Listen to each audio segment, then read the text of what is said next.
This is my third YouTube video. This one's mostly about what it's like to be alternative in a rural town. I live in a small town called Wagga Wagga in New South Wales, and though it boasts to be the largest inland city in Australia, or in New South Wales at least, it's not really. Like, to me, a city has skyscrapers and lots of different variety and things.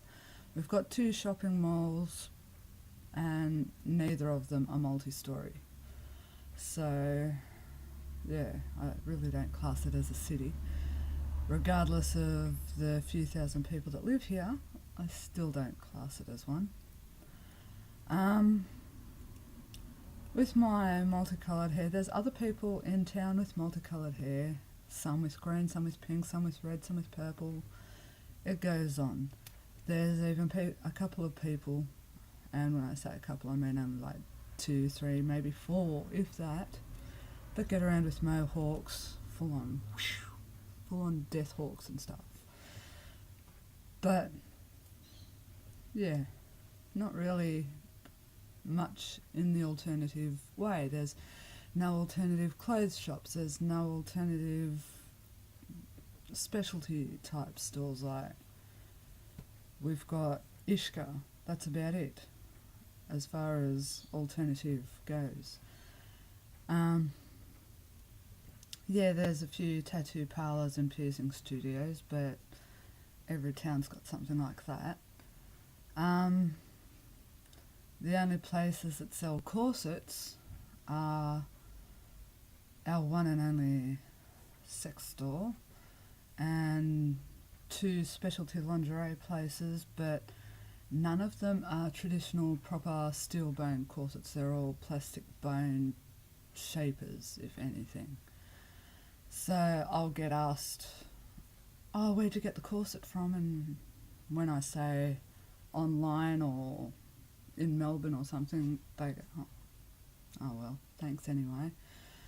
I do get more compliments than not at all about my looks. Like, people will compliment me about my long flowy skirts or cool jackets or my hair or whatever. I did have someone come up and ask me once when I had blue, purple coloured hair, is that natural? I'm sitting there going, yeah, it's dyed, but it's my real hair. It's not a wig, if that's what you're getting at. And a bit awkward, but what can you do? Little kids usually like my hair. They sit there and, oh, Mum, look at that lady's hair, look at it, oh, it's so pretty, I want hair like that. And the mothers are really quick to apologise. Oh, I'm so sorry, don't mind her, she's only little, you know. Blah. It's like, I've got the reaction that I was looking for. It's so cool. You know, like, I do this because I like it, and I do it because I get reactions, and yeah, I got the reactions that I like. But with the sweets come the sours, there are those people that sit there and look at me and, oh, you won't get a job with your hair like that. It's like, if I do, I do. If I don't, I don't. You know, currently I'm a full-time parent and a carer of my husband. So, you know, if I go for a job and I get one, then up yours, buddy. I got a job with my hair like this. Suck on it. There's one little old lady that goes around and she likes to try to save people. You know, take Jesus into you, accept him, he's got a beautiful house, he'll love you if you just basically be normal. And I'm like, okay. She said, do you believe in, what do you think's going to happen when you die? And I said, I think I'd like to come back and give it another whirl. And she's like, oh, that's not how it works. And I'm like, your beliefs are your beliefs, mine are mine. You know, I think that we can come back and have another shot at it, but she doesn't think so. And she said she was going to pray for me, so yay, prayed for by a stranger. All in all, I'd like to live in a proper city or close to a city, because there's less small-mindedness in bigger cities.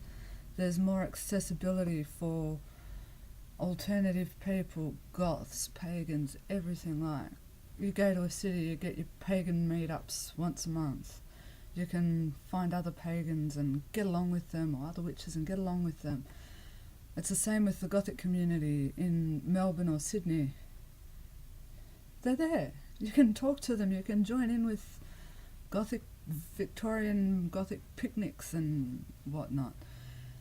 My town doesn't have any of that because there's not enough of us. We're basically, say, 1 in 20 of us are goth or alternative. And like I said, there's not a lot out there for us in this town. But this town is one of those towns where once you're in it, it's really, really hard to get out because rent is atrociously expensive. I'm renting a 4-bedroom house, fibro house. Like, it's not brick and it's in a really dodgy area, and I'm paying $320 a week for this house. And yet in Melbourne or Geelong, I could rent a 3 or 4-bedroom house for like $280 or $250 even, depending on where. And yes, I know every suburb has its good places and its bad places. About 10-15 years ago, the street that I'm in now was actually quite a nice street. And then bogans came up from everywhere. Hello, Puss Puss. I have a cat next to me. Midnight, come here. Ah, this is one of my 3 pussycats, Mr. Midnight and Show. I've got 3 cats, yes. They like to think they can take on big dogs. Dogs come into the yard and start barking, and my 3 will sit there and hiss at them and arch their backs and I'm going to fight you, and I'm going to win. We get out there, dogs run away, the cat's just like, told ya.